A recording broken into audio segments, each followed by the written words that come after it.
It's now Batman is the official Japanese symbol of patriotism. That's fine. Ken's gonna say hi to me in a minute. Yeah, everyone come on over if you want to grab a seat and we'll get started here. It's great to have Mark Goddard here today. Goddard, I'm sorry. God, if you're gonna you gotta do it right. Read, I know. It was Paulette Goddard. No, Goddard, yes. Jean-Louis Goddard, the director. Yes. The fine French New Wave director. But I'm fascinated that you're a local guy and you started here, you went to Hollywood and made all these amazing things, and then you're back. How does one make that journey? How do you get from growing up in Scituate to being lost in space? Well, you have to have a lot of unluck. Unluck? To make it happen. You gotta be unlucky, I guess, to go from Scituate, which is my hometown. As a matter of fact, I'm giving an overview of my life, and then we'll get to that. But what I want to talk about is, I'll take questions after I give you an overview of what I've been through, and which has been good, basically. And a lot of other things happened in my life, as would anybody who lives to be my age. Now I know why Adam gets $80 of autograph and I get 30. I'm looking around here, and he had people coming in from Pembroke. Get in here, I think. Okay. Sunday. He had the Saturday crowd. Well, doesn't matter. I'm glad to be here with you folks anyway. Like he said, I'm from Scituate. I was born in Lowell, Mass. I was raised in Scituate. I went to Holy Cross College in Worcester. I was arrested in Quincy. Who wasn't, right? Quincy's a great place. And I also was arrested in Boston for carrying a Colt 45, which is what I wore when I did Johnny Ringo. And I came back to Boston to promote the series. And I did an interview at CBS, and WBZ, is that CBS? WBZ was NBC at the time, it's CBS now. Yeah, and did the interview, came out on the street with my small entourage of 2 people. And we're crossing the street to go to the next interview. And there's a policeman with a white hat and white gloves. I don't know if they still do that in those days. Only traffic cops do that. Oh, he was a traffic cop. Yeah. Okay, traffic cop. And he looked at me and he saw that I had this gun. And he called me over and he said, "Let me see the gun." So I took the gun out of my holster, did a trick. No, I didn't. And gave him the gun. He looked at the gun and he arrested me. He arrested me for carrying a gun. And so they booked me. He took me to jail, and I've got a picture in the book that I wrote, my memoirs, of the policeman, right, guys? Those who have you read the book, you've seen the picture of him booking me at the jail. And now I still had to do interviews and everything, so they called the publicity department of 4 Star Television, and they somehow got in touch with the commissioner of police in Boston, and he came down, and he looked at the gun, and he looked at it, and he looked at it, and he said, "Oh, well, we can't arrest him because this gun can't be fired, because the pin on the trigger was filed down." That's what he said. He lied. Because that gun could be fired. That's the gun I used to use. If you can fire a blank, I guess you can fire a real bullet. Yeah, it's the bullet, it's not the gun that's different. Right. So the guy got me out of it, and that was nice. But that was my second arrest. That was in Boston. I got out of that pretty lucky. The first arrest was when I was a senior in high school at Scituate High School. And 2 of my friends and myself were up in Boston looking for parties, around Boston University, Columbia, all that stuff. Combat zone? No, we didn't go to the combat zone. No, I stayed away from there. I was scared to go there. Yeah. Even with the gun, you'd be scared. They probably would have recruited me. I could have had a whole different kind of career. Combat zone, that was like Scully Square. That was a bad place to be around, And so you're near BU looking for a party? Well, yeah, Commonwealth Avenue. Right? Yep. Now we're walking. We parked the car, And we're walking up Commonwealth Avenue, kind of looking for parties these guys might be having at that thing. And we went by the hotel, the Commonwealth Hotel. Oh, yeah, Hotel Commonwealth, still there. That's right, still there. But we went by and I'm looking, and all of a sudden, through the window, there's this wooden Indian. A wooden Indian, one of those cigar-type wooden Indians, about 8 feet tall, 7 feet tall. And there were chains all around the base of him. And the reason he was always chained is because the college kids had been trying to steal him for years. So he was chained up and padlocked. But we went and I looked and it was unpadlocked, it was free. So I said, let's go guys, it's our chance. We took the wooden Indian, we walked out of the hotel, we went down to where the car was, and we put it in the back seat. But it was so big, like I say, about 8 feet tall, that this much of it was without the window. And we took off. On our way home to Situate and going over the Four River Bridge in Quincy, all of a sudden I look around and there are the blue lights. And the police came and arrested us. And they put us in the Back Bay station at the time. We stayed overnight. That wasn't too pleasant. And the next day we went before the judge. And a lovely lady, I'll never forget her, because she knew that it was a prank, or she felt it was a prank.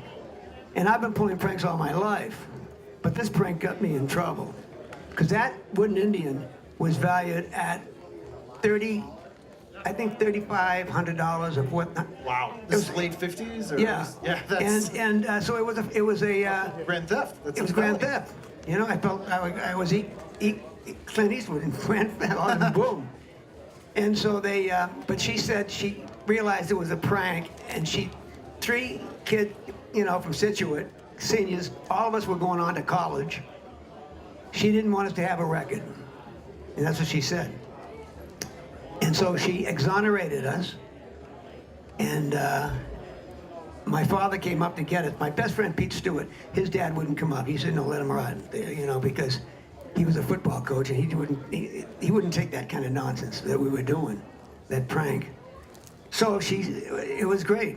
And as we were walking out of the jail, there was a cop there, and he said, you guys are lucky. If you three guys were from South Boston, you'd be doing time. And he was right. I've always felt bad about that. To realize that because you talk about white privilege, because we had the white privilege, I guess, oh, we were privileged, because we were going to college or whatever it was. We didn't have to, you know, we didn't have to pay the consequence of that prank. And I probably should have, because I did pranks all my life. I went to Holy Cross, I did a prank that they threw me out of school. And at Hollywood, I did pranks with Billy Mooney, and thank God I didn't get in a lot of trouble.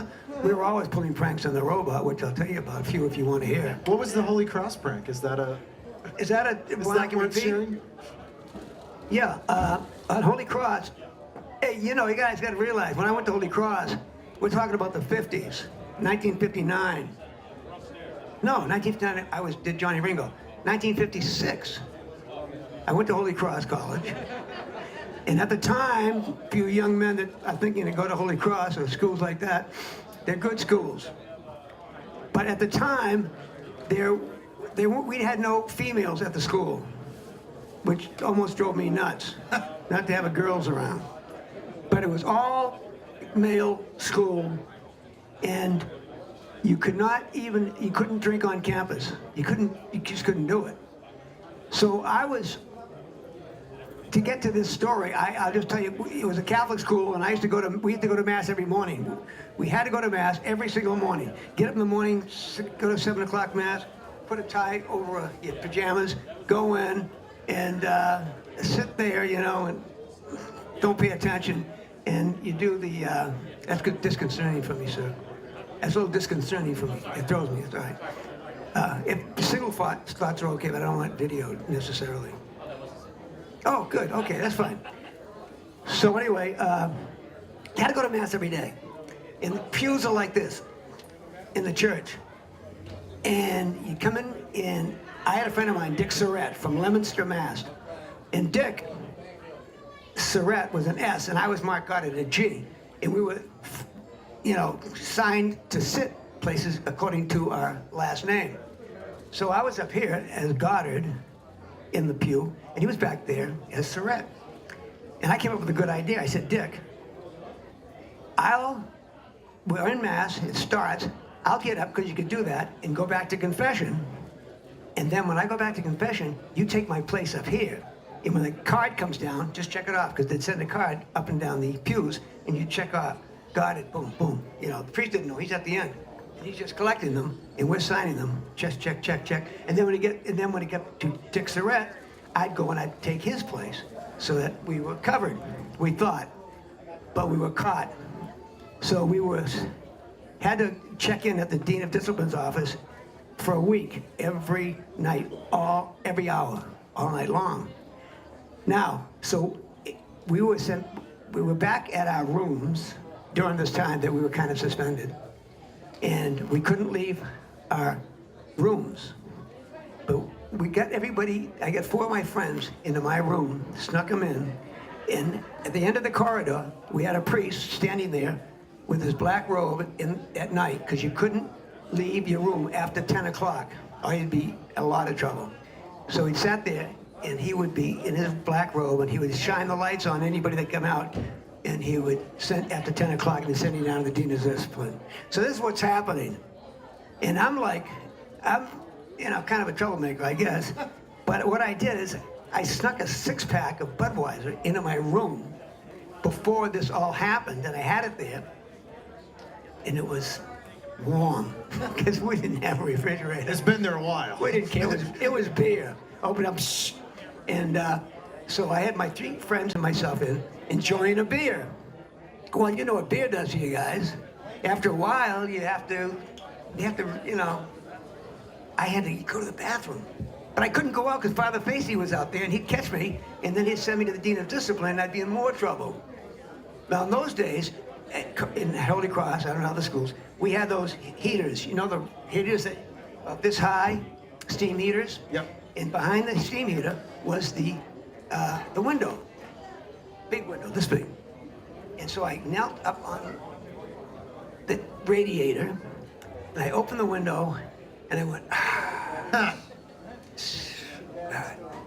and then, no less than 5 minutes later, I heard on the door, who leaked out the window? Who pissed out the window? And oh my God, it was the assistant dean of discipline. We opened the door, he was kind of wet. He was walking under our window, looking for kids trying to sneak off campus with his flashlight, and all of a sudden, friendly fire, I said. What are you gonna do? And they threw me out of Holy Cross for that. I was suspended for 2 weeks. But I came back and I was kind of famous because I hear other new students, the next year especially, they used to talk about the guy, the pisser. They used to tell stories about the pisser. This guy, he was a pisser of a guy. And they tell a story about me. They didn't know it was me when I'm sitting there eating near them. And they didn't know that I got back in school. And I was lucky to do that. So I took my exams and I said, I guess I'm not set for this kind of life. So I took a leave of absence from Holy Cross and I went to New York to study acting. In New York, my pranks were different. They're all in my book. But I never got in any trouble. Why acting? Thank God. Did you have a love for acting before that? Or just because you're kind of an exuberant personality guy, you figured, hey, acting probably makes sense? Actually, when I was at Holy Cross, I was hoping to play basketball there, which was impossible because even though I was a very good basketball player, all-state honorable mention at Class C in Situate, we went to the Tech Tyranny and everything. I was a good basketball player. I could shoot. I never played defense because that took too much work. Right. But I could shoot. So I played basketball in high school and went to the Holy Cross hoping that maybe I could play basketball there. And of course I couldn't. They had Tommy Heinsohn. They had great teams. So what happened is my English professor, Father Punchy Gallagher, they call him Punchy because during the war, I'm telling you stories that are not in my book. But Punchy Gallagher, they call him Punchy because he'd be walking down the corridors in the residences and if somebody slammed the door, he'd go like this. Shell shocked. He was in Iwo Jima, and he had the chalice shot out of his hand by a sniper in a tree. True story, of course. And so his name was Father Gallagher, Punchy Gallagher. But I loved him, and he was my English professor, and he also the head of the Dramatic Society. He said, "Yes, you're not doing very good in school." I said, "Well, you know." So he said, "Listen, why don't you try to come out for the Drama Society? Come on, we'll put you in a play." So I said, "Okay." And that turned my life around. I said, and I went and I did a play at Holy Cross, and he said, all he had to do was say this. He said, "You know, Goddard, you know, you're really pretty good." He said, "You know, you got this something that comes across the footlights. You know, you're a pretty good actor." That's all I needed. I went to the dean, and I left Holy Cross with a stipulation that I could come back a year later with my class I was in, a year behind them, and I went to New York, and old Punchy came through for me, and he was a wonderful, wonderful priest and a Jesuit. I loved him, and I guess I loved him most because he gave me a little bit. He gave me some confidence to do something, to stay busy, to do something, you know. Yeah. And it taught me one thing. In life, if something goes against you, my not playing basketball at Holy Cross, you've got to turn that around and make something work for you, which was the acting bit. So I did that. I did the acting thing. And so that's Holy Cross. I went through my, I got a little bit of trouble in Scituate when I was an altar boy, but we won't talk about that. Those were my young years, and then when I left New York, I did stock in Florida, Sarasota. I talk about a whole chapter about Sarasota, about my years in stock in my book, my first book, which is called To Space and Back. And if you want to get a copy, you go to themarkgoddard.com, themarkgoddard.com, come right up, even under Mark Goddard, but themarkgoddard.com. It'll send you to my website. And these have millions of stories. Not millions, it's just a thin book. But it's not wasted, it's not flowery. It's like, this is what happened, boom, boom, boom, you know? You have some today as well, right? Do you have copies No, of the book now? I sold them all. Sold Sold them them all all yesterday. I sold them all. And which Good is problem good. to have. Huh? Good problem to have.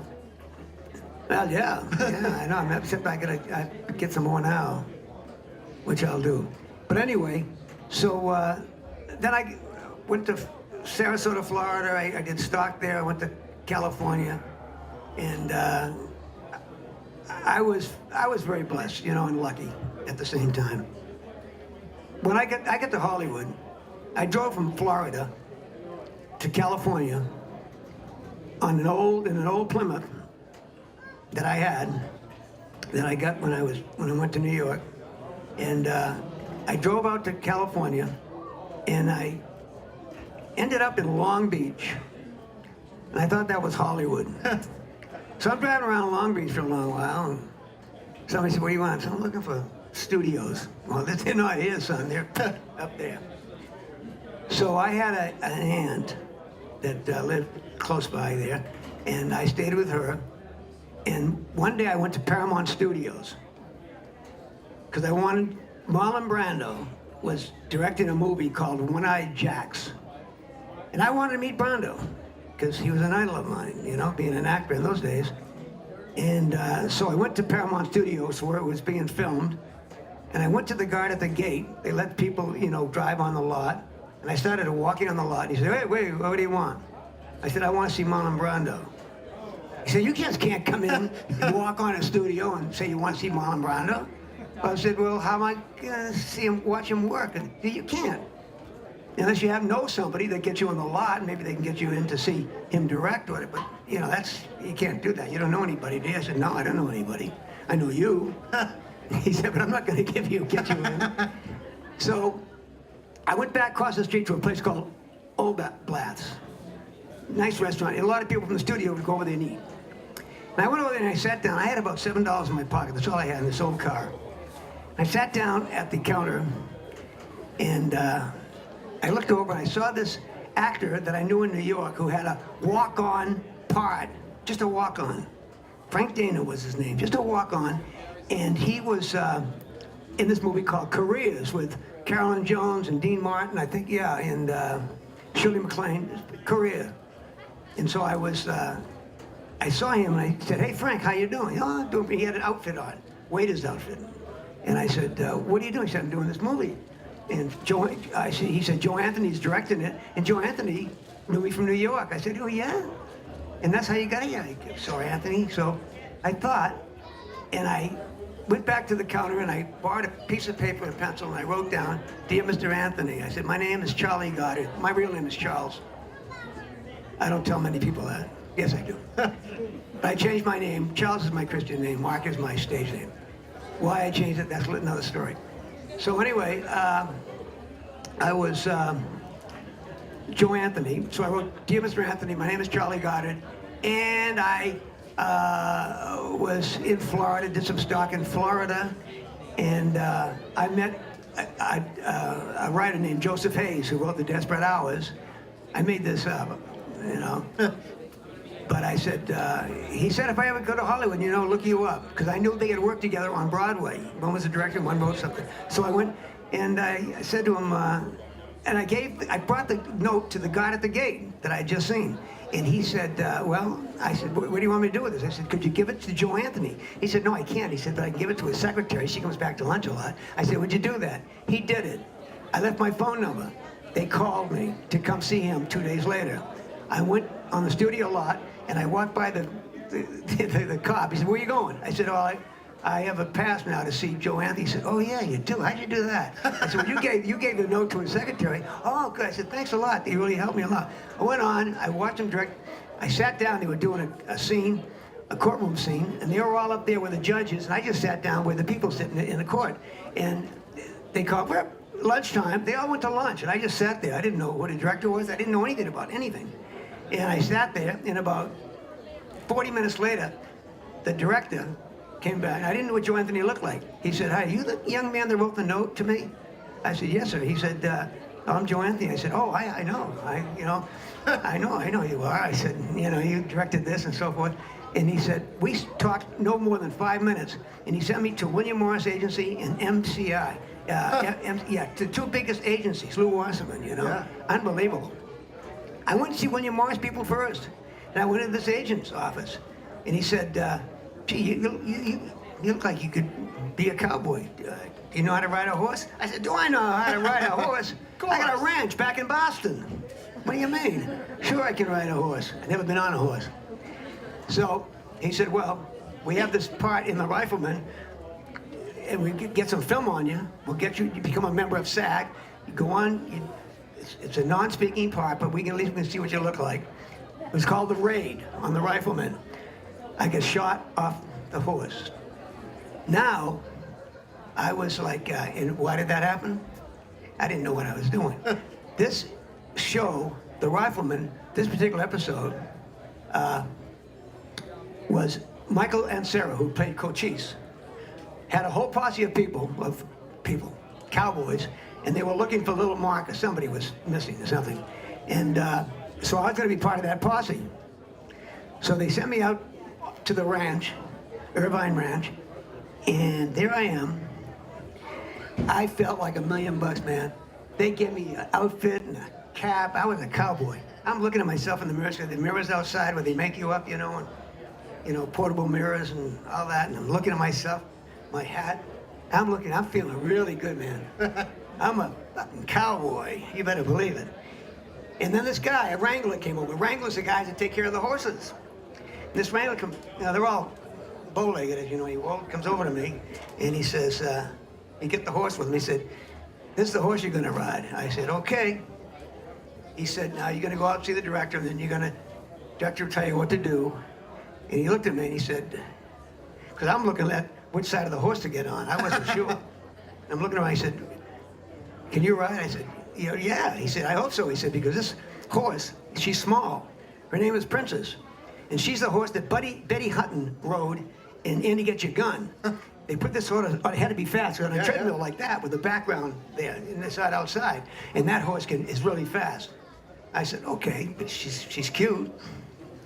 They put me on the horse. He helped me get on the horse. He knew. He walked over to where the director was down here with the horse, and I'm on the horse. I said, this is the director. I think it was Paul Onecoast.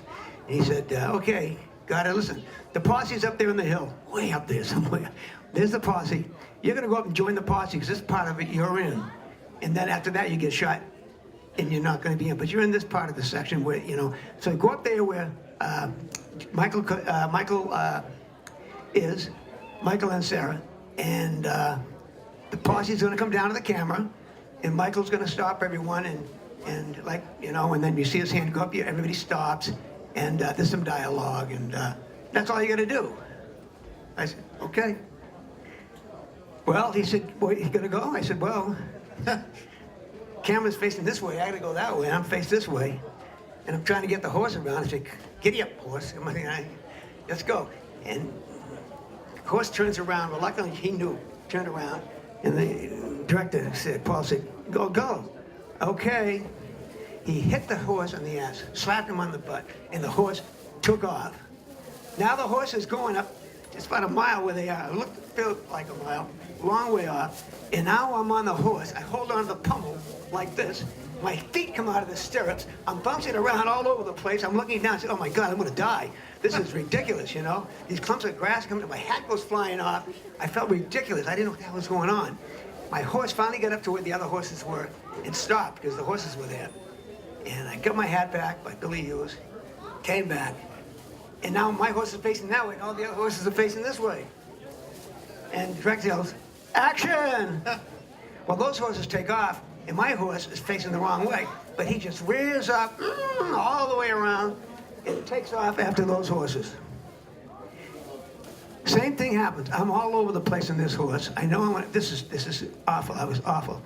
And I'm going down, and my horse just passes all those other horses like they were standing still. I go, whoosh, and I'm watching them go by, and I'm saying, oh my God. Michael and Sarah put his hand up. Coach, he says, okay, stop. Boom. I go right by him, right by the camera, down 105, the freeway. I'm on the freeway with the horse, and, well, no, not really. But he went way up, and I stopped, and my heart was going like this. And I said, I'll never tell a lie about something that I can't do when I can't do it. Well, it's Lent, so I'll tell you that's the truth, but I don't know. But that was the rifleman. Chuck Connors and I became very good friends. I did another rifleman called Mark's Rifle, where I was then a professional athlete. That would have been nice. I was a professional actor, and it all went very well. So I had a good, and then my first show was Johnny Ringo. I get a lot of stories about that. I don't know, you want to hear them? Yeah, sure, we got about 15 minutes. Now, we'll get to Lost in Space then. Yeah. We got 15 The Rifleman was huge. I mean, that was one of the biggest Westerns possibly on television at the time. Chuck Connor's huge. And Chuck and I became very good friends. I can tell a lot of stories about Chuck, but I won't. They're all good stories. So I did a lot of guest shots and stuff like that. So you're on Beverly Hillbillies, I think you did. Beverly Hillbillies, you know, Perry Mason's. I did a lot of shows. I had a good career. The Detectives? Was it The Detectives? Detectives was a series I did for 3 years with Robert Taylor. And you know who was on The Detectives with me? Tell me, somebody. Adam West. Yep. He came on the third year. I was on the second and third years, and he came on to be on the third year. I don't think he doesn't mention it, I don't think, very much. I doubt hey, look at you guys. You got in, right? Okay. So anyway, what was the... We're talking about after The Rifleman, and then you got your first series. The Detectives with Robert Taylor. That was good. I like that show, yeah. Yeah, that is not syndicated for a number of reasons. But anyway, I enjoyed those years. That's the years I met my first wife, got married. I did a lot of series, a lot of shows. I think I got married on every show I did. I think. I had a few marriages. That's in my book, too. All the goods and all the bad things are in there. So anyway, The Detectives, and then The Detectives went off the air. I had some good stories about The Detectives. During that time, a lot of things happened. I found my best friend, my wife's best friend, our best friend, who had been murdered. She was murdered. They never found out who did it. A lot of things came out of that. I learned a lot of lessons about that.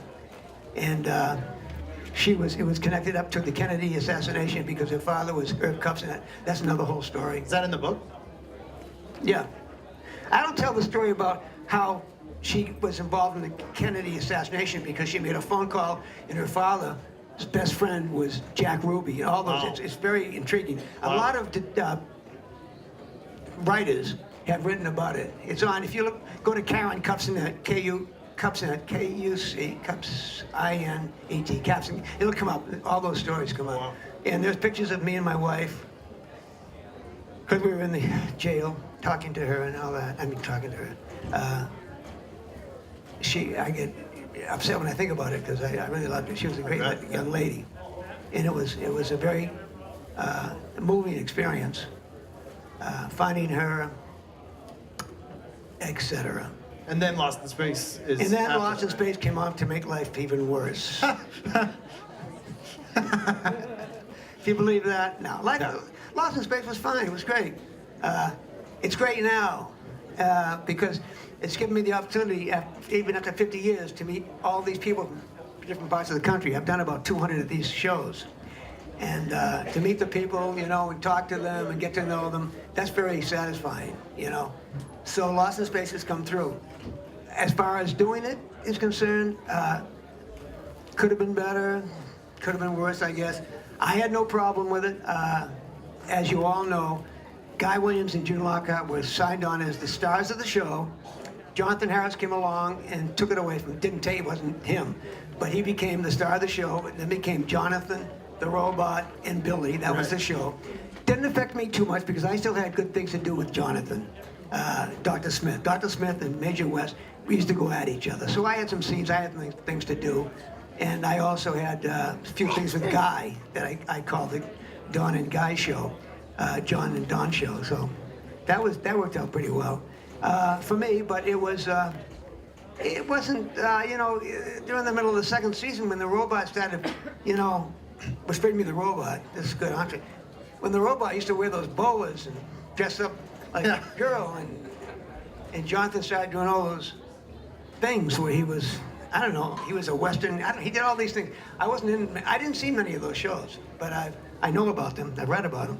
They sort of aimed it more at children. They found the audience was like a younger audience, so they Well, started trying to Batman make came it. on and screwed us. Yeah. Where are you, Adam West? West again. Batman came on and started going, zap, boom, bang, bah. We had a good first season. We were good, black and white. We had a good show. Yeah. And it was a pretty serious sci-fi drama first. It had touches of Outer Limits and stuff like that.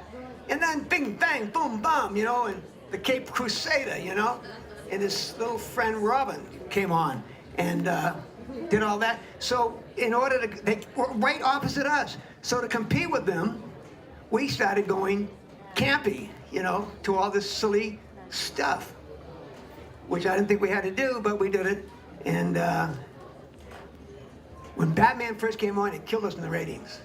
I've got a book, Mark Cushman wrote a book. In all the shows, he's listed all the ratings. First they came on, they killed us.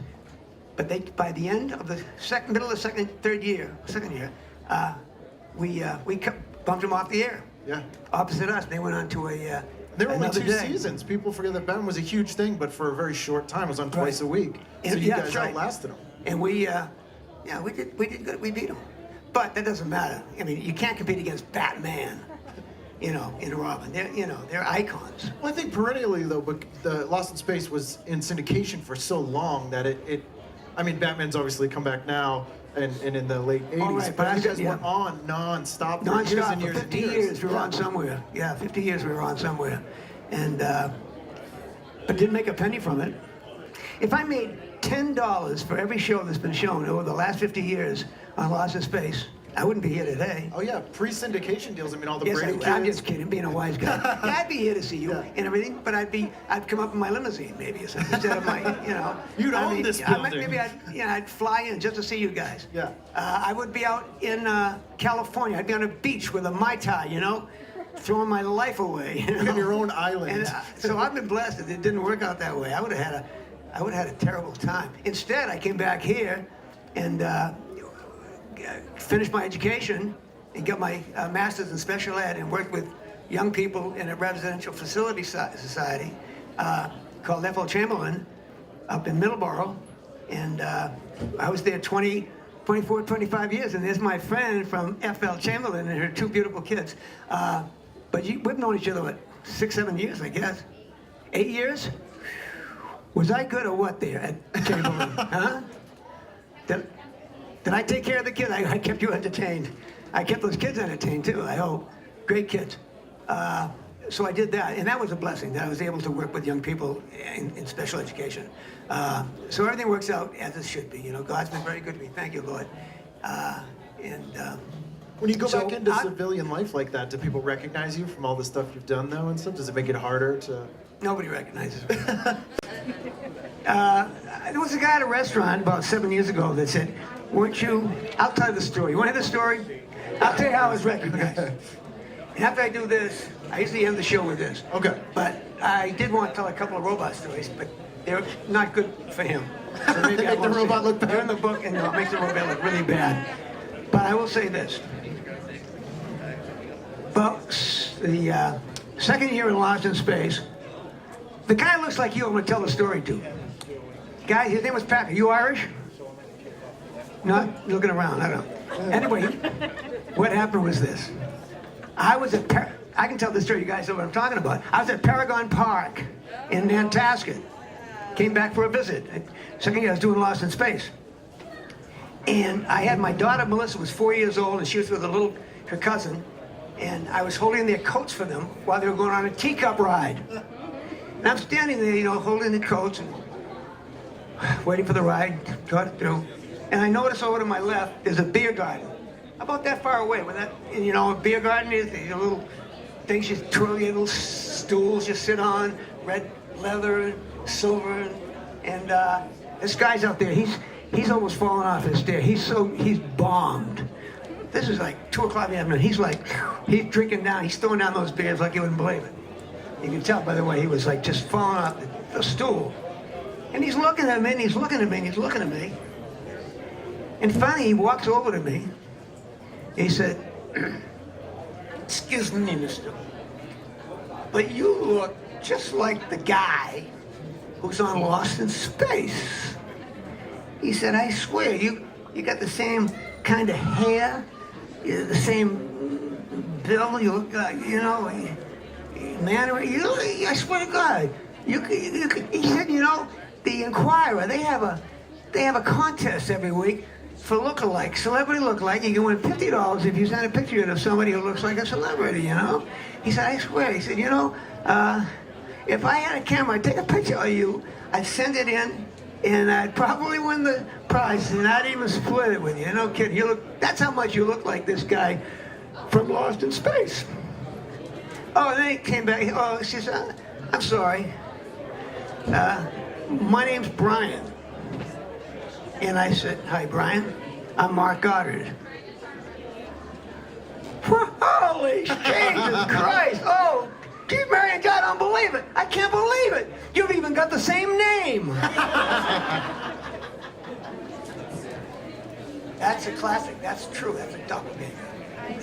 I will tell you robot stories. I think Yeah, we're just about out of time. We have a minute or two. Did you want to take a question or two if people have a question? Does anyone have any questions for Mark? No, there you go. I was just trying to leave it in. Well, no, I'll tell a robot story. All right, we'll go for a robot story. Was that your question? Please tell a robot story. All right, let's hear a robot story. Pranks? Okay. The robot wasn't my favorite character on Lost in Space, by the way, but anyway. Here's a prank that Billy and I pulled. You probably heard about it, on the robot. The robot was on the stage, and he used to be bolted in. His bubble had to be bolted in. And the prop department would take the bubble off, and Bob May, who was in there, he'd be like this. Then they'd take the body off, and he'd climb out of the legs. So it took a whole crew to get him out of the robot and in the robot. So he's in the robot, and we've just done a scene with Smith and Billy and me. And we're starting to walk off the stage, and Billy said, well, what about Bob? I thought I was going to have lunch with him and you and him today. I said, oh, don't worry, I talked to Stu Moody, who's the head of the prop department, and they said that we could get him out. But you go ahead, Billy. I'll let him out. So Billy went outside. The robot's there. Stu Moody and the guys, they went to lunch. The robot's on the stage. I'm looking at it thinking, you know. So I went up the stage and left the robot alone on the middle of the stage with no way to get out. Was I clever or what? But I'm at lunch and with Billy said, where's Bob? I said, well, I started to feel guilty. I said, well, come on, we'll go back. I left him on the stage. He said, you did? I said, yeah, come on. So we come back, come on the stage, and there's a robot on the middle of the stage with smoke billowing out of him, coming out of the head, out of his bubble. And I'm saying, holy shit, I killed the robot. I thought he died. I thought he was dead. And I ran over and I unscrewed the bubble, left the bubble, and Bobby came up. He had a cigar. He was smoking a cigar. He's relaxing in there. You know, smoking a cigar. And I said, oh, God. And he pulled his head up and said, oh, thanks, Mark. Thanks a million. I said, yeah, anytime, Bob. Bob May used to wear a black mask, too. Black outfit. And that's how he dressed inside the robot. Erwin Allen didn't want anybody to know there was a flesh, that anybody was in there. But in makeup one day, we're in the makeup after scenes and going to lunch, and Bob's standing there, and Billy said, Bob, you want to come to lunch with us? I said, Billy, stop, I don't want to. And Bob May, he was a real, do you know who I am kind of a guy. He said, no, not today, Bill. I have to go to the bank, put some money in the bank. And I said, he's going to the bank like that? So after lunch, he comes back, and I said, how'd it go, Bob? He said, oh, Mark, you wouldn't believe it. I'm at the bank, there's 3 lines waiting for the tellers. I'm standing there, you know, and everybody's looking at me. I guess they recognize me as the robot from Lost in Space. I feel like saying, Bob, you know, they don't know who you are. I don't think we've been on the air yet. But anyway, a lot of stories about Bob. I thought we're going to rob them, Bob. Yeah. Bob's, he passed away a couple of years ago, and I write about him quite extensively in my second book. They're not kind stories, they're not bad stories, they're just real stories. And if the real stories turn out to be bad stories, they're still real stories. Let's remind people where they can get the books again before we wrap up here. If you go to themarkgoddard.com, will come up my website will come up, and I have the 2 books, you know, and you can purchase them. They're not that bad. You can order the book for $30, right? $25 a book plus $5 shipping, which is pretty good. I charge more at shows like this. I sold 40 books yesterday for $40 each. And the reason I charge more at shows than I do, because the people that come and get the books here, they get to meet me, we talk, I tell stories to them and so forth. And so it's more like, it's a personal thing. Where on the internet, they never get to meet me. But I get the book, I sign it personally to them, make it personal, and I send it off to them. So if you decide to get them, I don't have any, not Monday morning, tomorrow morning, I'm gonna order a bunch of them from my publisher, otherwise I'll publish it. I told you my doppelganger story. I just gotta say, you guys, thank you for coming. This has been a great show. Gary did a great job. And it's really been a lot of fun, and I've had fun. And I'm over there, and I get pictures. I don't have any more books. I do have a thing where I can fill out for people if they want books, you know, and then send it to them. But I don't know if I'll do that. Maybe just go to I just I get some pictures, and kids I give deals to, and the whole thing. I don't know. Go visit Mark at the end of the aisle there, and thank you so much for talking to everybody. You bet. Thank you very much for having me.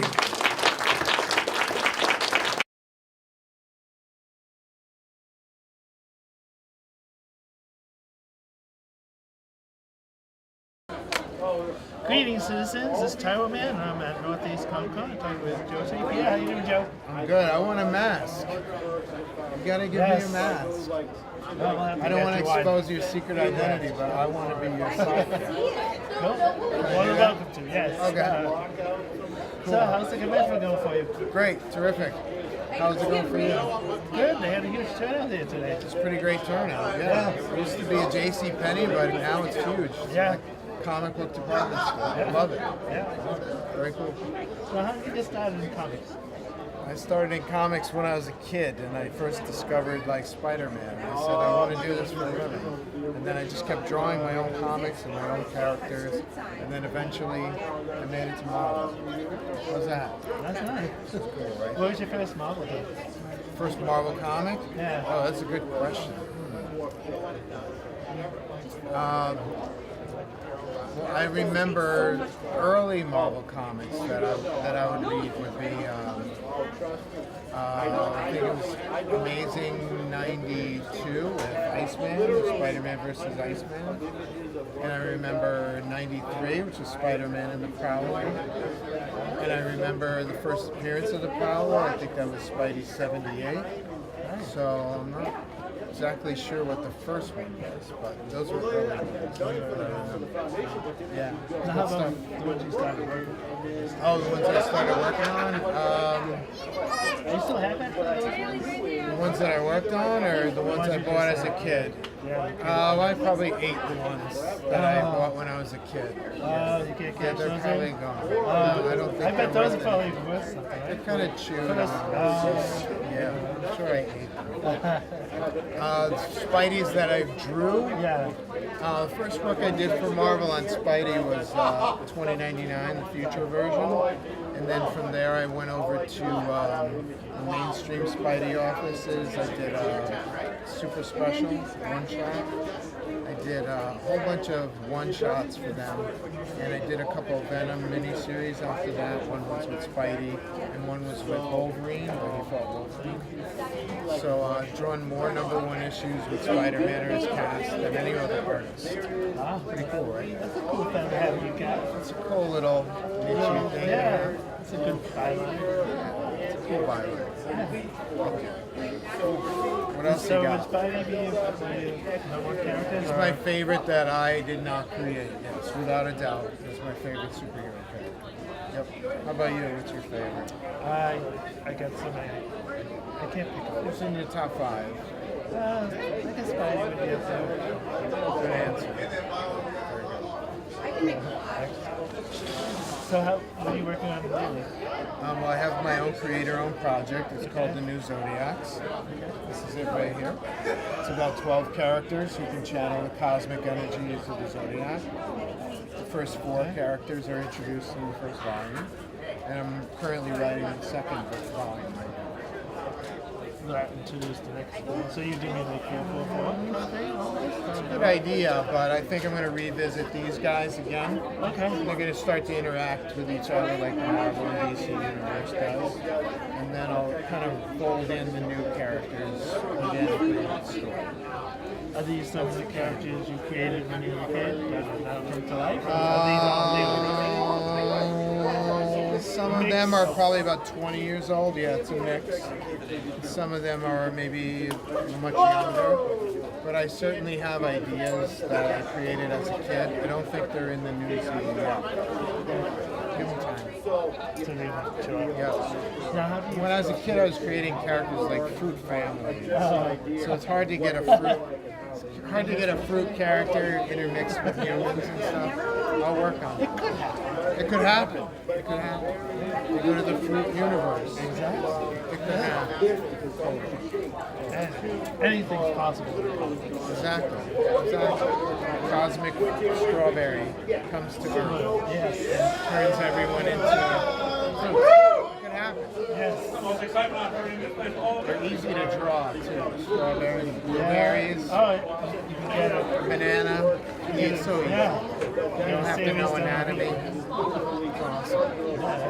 I miss those characters. So what was the most challenging part of getting your own stuff self-published? Well, so do you self-publish yourself or do you go through publishing? I'm self-publishing through my company. It's called Astronaut Inc. Yeah. The hardest part is probably just doing the work, just getting it done.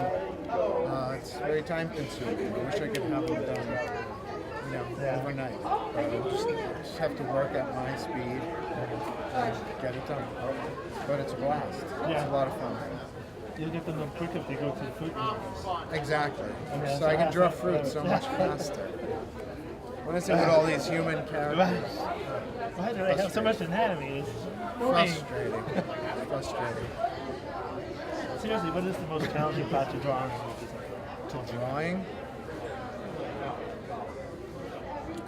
I could say the most fun I've had drawing is breaking down a page. I really like figuring out how to tell the story the best from the best angle, and then linking that picture to another picture so that, you know, as you read through the pictures, that's my favorite part of the process. The story.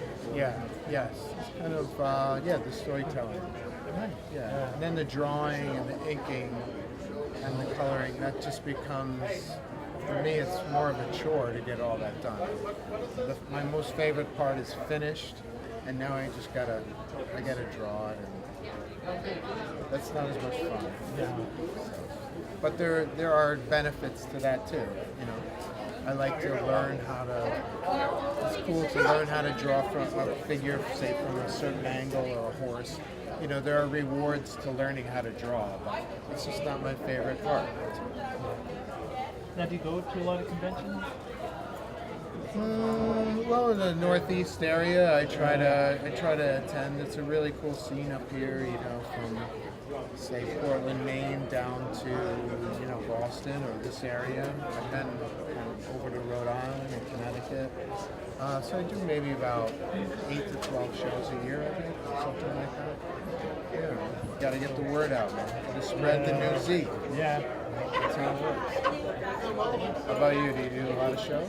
Yep, try to go around. I don't see you at shows. Why haven't I met you before? Or have I? And you erased my memory. That could have happened. I could have been incognito too. That's true. In my secret identity. So you have other costumes and secret identities? Okay. All right. We could have met. Good to know. But I've never met Tyro Man before. No. Just want to be clear first. Okay. Now what? What else you got? So do you have a website if you want to follow I your do, work? yeah. NewZodiacs.com. Zodiacs with an X.com. That'll link me to link anybody to the publishing site, so you can see the books. I also have original art and other projects that are on that site. So check it out. So how much further do you think you'll take to get the next one? It depends on my schedule. Right now I'm kind of super booked, but in my spare time I'm working on the scripts for everything right now. Still putting the storyline together. I think I have, so I'm not going to, I released them in single issues before, like this. Oh, okay. Yep. I don't think I'm going to do this the next time around. I think I'm going to go straight to a graphic novel. And so that takes longer, of course, to produce. And I think I've got this overall arc kind of completed. I know how it's going to begin, and I know how it's going to end. And so I got to work out the details in between. That's what I'm doing now. Very cool stuff. Yeah, What's your zodiac sign, do you know? Well, I don't know if I should reveal. Why? Just the lion. It's the lion? The Leo. The Leo, that's this guy. Woo! The new Leo. You're in the book. I'm in the You book. didn't even know it. You're incognito. Yes. Cool. We did. Now, how about you? What's your sign? You in the book? A Cancer or a Leo. It depends on what book you read. Okay. So I might be, You may, depending on but which. Cancer is not in the book. Not yet. Working on it. We'll stick with the Leos. Okay. Leo's cool. The Leo's the first man who ever looked into the sky at night, saw the constellations, created pictures from those constellations, and in doing so he could channel energy from the cosmos. It makes him nearly immortal. So how does that feel? You're a Leo. Feels good. Cool. All right. Awesome. Thanks a It's great meeting you, man. Okay, next time bring a mask though. Oh, okay. You gotta bring a mask for your guests. Yes. It's only polite. Okay. All right, work on it. Yeah.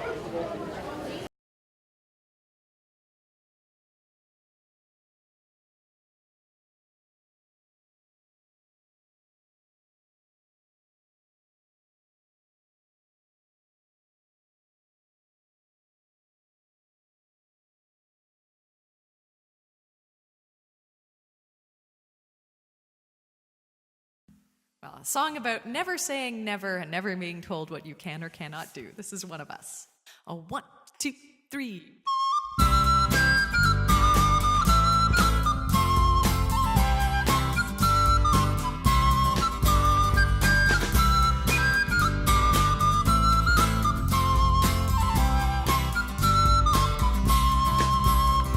Before I got to fighting, or when fighting got to me, I looked to find examples on the field of chivalry, and I saw mighty arms, much stronger than my arms could ever be.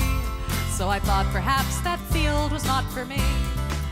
But still I stayed and watched the fighting, till one figure stood apart, in armor newly fashioned, and a helm more pot than art.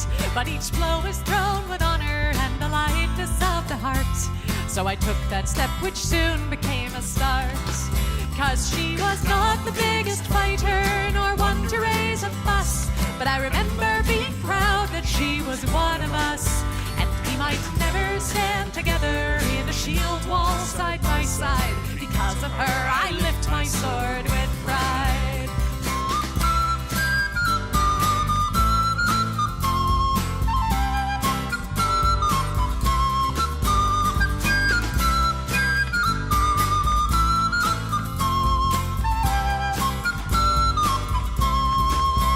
She was ladylike and lively, not the type you would expect, with a braver heart than many and a slot shot to respect. And I guess she'd once decided this was where she'd like to be, and I thought if she could do it, why not me?